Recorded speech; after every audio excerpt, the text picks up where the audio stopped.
시험을 보기 열흘 전에 농명이라는 절차를 거치게 됩니다. 농명이란 시험을 보겠다고 미리 등록하는 것입니다. 원칙은 이랬지만 나중에는 시험 보는 당일에 농명하는 일도 많았다고 합니다.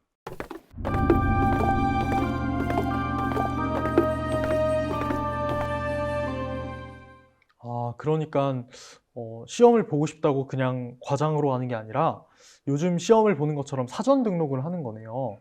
등록을 하려면 지금의 원서 양식처럼 정해져 있는 양식이 있나요?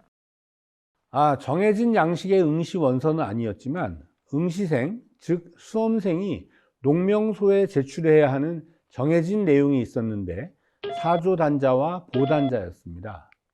사주단자요? 사주단자는 혼례 때나 주고받는 거 아닌가요? 과거 시험에 사주단자가 왜 필요하죠?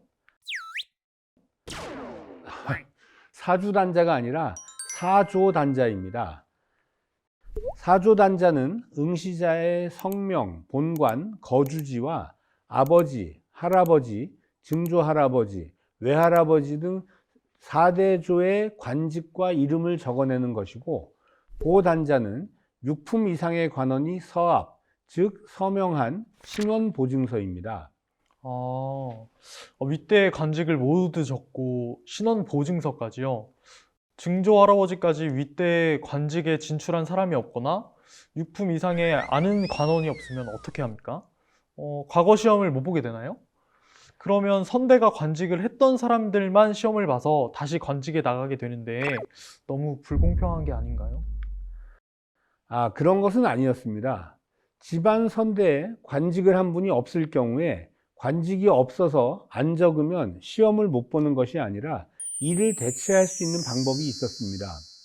중종 이후에는 4대조 안에 누구나 알만한 현관이 없으면 지방응시자는 서울 소재 관원 3사람, 서울 응시자는 해당 부의 관원 3사람의 추천을 받아야 했습니다. 그렇다면 자격이 안 돼서 시험을 못 보는 경우도 있었겠네요. 그러나 조선시대 당시에는 이런 자격이 필요하다는 정도는 미리 다 알고 있는 내용이었기 때문에 그런 것 때문에 시험을 보지 못하는 경우는 거의 없었다고 봅니다. 농명관이 사조단자와 보단자를 받아서 경국대전에 의거한 결격 사유가 없는지 확인한 다음 해당 사항이 없으면 농명책에 기록합니다. 그리고 난 뒤 응시자는 시험지를 미리 받고 시험 장소도 배정받습니다. 시험지는 명지라고 하는데 여기에는 인문관원에 답인을 찍어줍니다. 응시자는 시험을 보러 오기 전에 시험지 끝에 본인의 관직, 이름, 본관과 사조단자와 같은 내용을 쓰고 그 위를 종이로 붙여서 봉하는데 이를 피봉이라 하고, 이렇게 누구의 시험지인지 알아보지 못하게 이름을 가리는 것을 봉미법이라고 합니다. 그건 시험을 채점할 때 부정행위가 없도록 하기 위함이군요. 당연히 그렇죠. 만일 이름이 보인다면 시험관 입장에서 부정한 행위가 나올 수 있으니까요. 또는 미리 청탁을 받을 수도 있지 않습니까? 과거 시험을 보기도 전에 굉장히 복잡한 과정들을 거치고 있네요. 물론 이것도 많이 생략하고 설명하신 게 맞죠? 네, 맞습니다. 농명시에 부정행위를 하는 경우, 그리고 명지를 남보다 좋은 것으로 하려는 경우 등등 할 말은 많지만 본론으로 넘어가야 하니까 이쯤에서 마무리하겠습니다.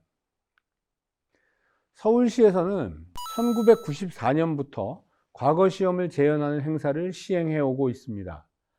처음에는 성균관에서 행사를 실시하여 알성시의 형식이었고, 세 차례 행사 이후 1997년부터는 창경궁에서 시험을 치르며 춘당대시라는 이름을 붙이기도 했습니다.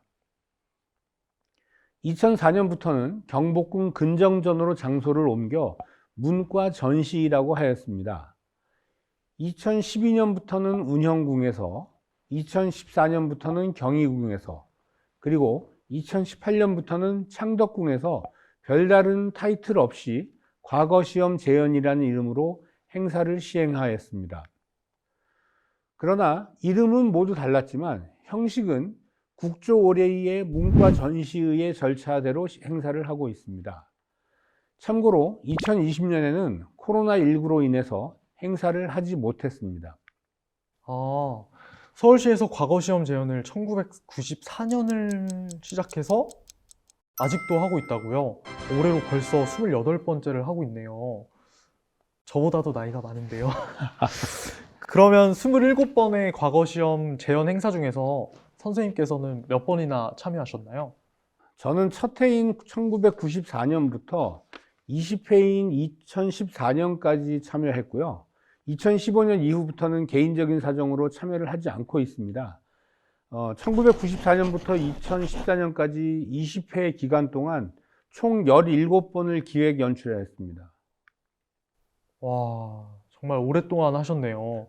그럼 재현 행사는 조선시대 과거 시험과 똑같이 하고 있는 건가요? 과거 시험 재현은 올해로 28년 차를 맞이하는 역사가 오래된 서울시 행사 중에 하나입니다. 재현 행사 때 시험은 전국에서 한시를 공부한 사람들을 대상으로 하여서 많은 사람들이 전국에서 모여 한시를 짓고 당일에 채점한 후에 발표하고 있어 정시와 별시의 형태가 섞여 있습니다. 사실 현실적인 여러 문제가 있고 일종의 축제와 같은 성격을 지닌 행사라서 이렇게 할 수밖에 없을 수도 있지만 전통의 재현이라는 점에서 다시 한번 재정비를 할 필요도 있습니다. 한시를 공부하는 사람도 점점 줄어들고 있다는 점을 감안하면 시험도 한시만 지을 것이 아니고 청년들도 함께 할 수 있는 방안도 마련되어야 한다고 봅니다. 이 내용은 시험 과목을 설명할 때 다시 언급하도록 하겠습니다. 조선시대 공시 문과 과거제도 6편에서 다시 뵙겠습니다.